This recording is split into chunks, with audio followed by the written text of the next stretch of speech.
Antonín Dvorak was born on the 8th of September, 1841, in the quiet riverside village of Nelehozeves, just north of Prague. At the time, this region, Bohemia, was part of the vast Austrian Empire. It was a land rich in folk traditions, music, and storytelling, and these cultural roots would later echo through every note Dvorak composed. He was the eldest of 9 children in a modest family.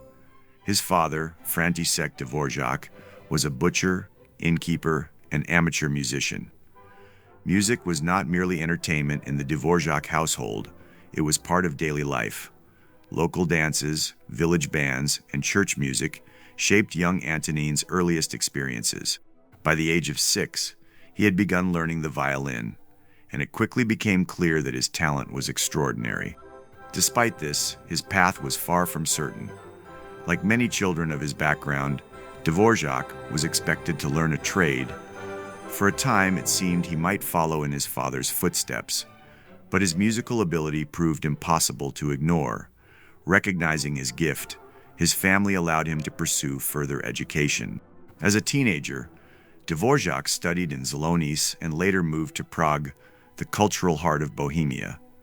And there he enrolled at the Prague Organ School in 1857. His training focused on organ performance, harmony, and composition, providing him with a solid classical foundation. During these years, he immersed himself in the music of great composers such as Ludwig van Beethoven, Wolfgang Amadeus Mozart, and Franz Schubert. Their influence shaped his understanding of structure and melody, but Dvorak would soon begin forging a voice uniquely his own. After graduating, Dvorak faced years of financial struggle. He earned a living as a violist, playing in orchestras and dance bands across Prague. One of the ensembles he joined was conducted by Bedřich Smetana, a pioneer of Czech national music. Under Smetana's leadership, the orchestra performed operas that celebrated Czech language and identity, an idea that deeply resonated with Dvorak, yet recognition did not come easily. Throughout the 1860s, he composed symphonies, chamber works, and songs, many of which went unpublished and unheard. He lived modestly, often struggling to support himself and his growing family. In 1873, he married Anna Chermakova, and stability slowly began to enter his life. Around this time, he also secured a position as an organist at St. Adalbert's Church in Prague, providing a steady income. The turning point in Dvorak's career came in 1874 when he applied for and won the Austrian State Prize for Composition. He would win it multiple times in the following years. Among the jury was the renowned composer Johannes Brahms. Impressed by Dvorak's originality and melodic gift, Brahms took a personal interest in his work. He recommended Dvorak to his publisher, Simrock, and from that moment, Dvorak's music began reaching audiences far beyond Bohemia. International success followed quickly. In 1878, his Slavonic dances were published, becoming an instant sensation. These pieces captured the rhythms and spirit of Slavic folk music while maintaining classical sophistication. They were lively, colorful, and emotionally direct, qualities that would define Dvorak's style. Throughout the 1880s, Dvorak traveled widely across Europe, conducting performances of his works in cities such as London, Berlin, and Vienna. England, in particular, embraced him enthusiastically. His large-scale compositions, including choral works and symphonies, were performed to great acclaim. By now, he was no longer a struggling musician from a small village. He was an internationally celebrated composer. Yet despite his success, Dvorak remained deeply connected to his homeland. He frequently retreated to the Czech countryside, drawing inspiration from nature, trains, which he loved passionately, and the sounds of rural life. These elements infused his music with a sense of authenticity and warmth. In 1892, Dvorak accepted an invitation that would change the course of his career. He traveled to the United States to become director of the National Conservatory of Music of America in New York City. His mission was ambitious: to help Americans develop a national style of classical music. In America, Dvorak encountered new musical traditions, particularly African American spirituals and Native American melodies. He believed these forms held the foundation for a unique American musical identity.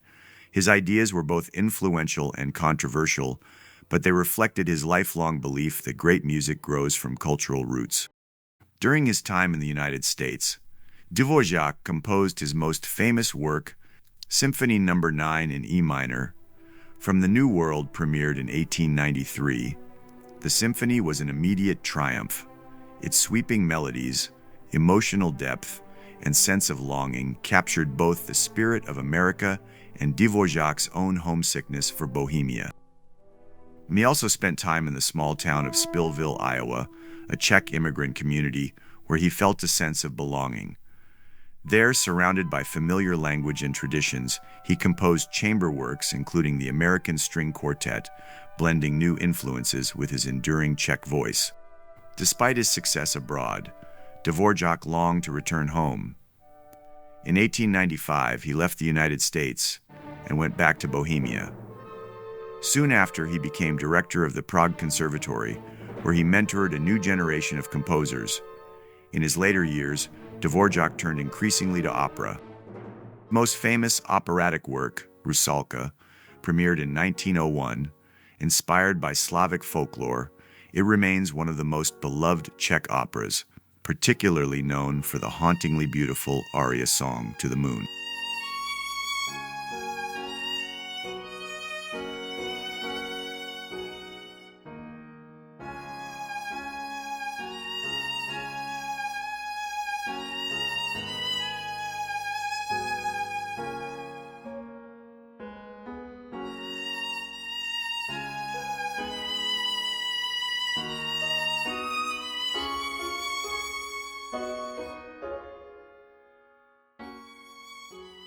Antonín Dvořák died on the 1st of May, 1904, in Prague, at the age of 62.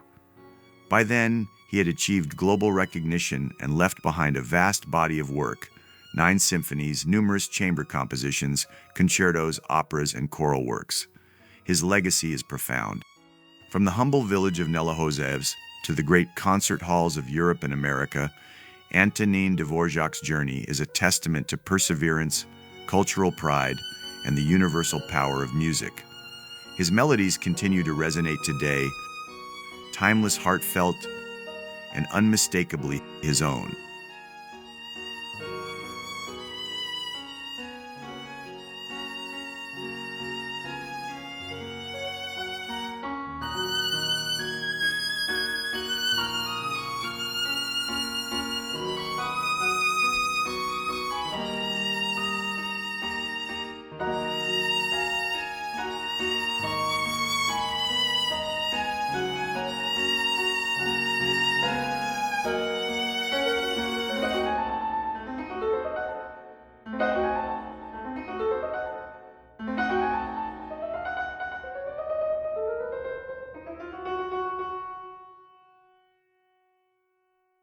If you like this video, please consider to like it and subscribe to our channel, and it will help us to create more content like this.